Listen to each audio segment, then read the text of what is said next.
lying. There's no pranks. There's a chismis today.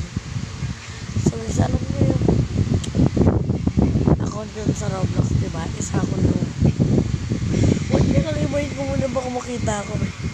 Nakita na pala ako. Kasi nahihiya ako sabihin ko ng in front of cam.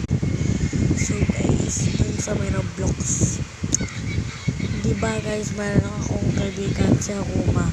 Tapos kinalaro ko siya. Tapos bilang mayroong babae na punta sa akin. Tapos we hang out. Tapos punta ko sa may pizzeria.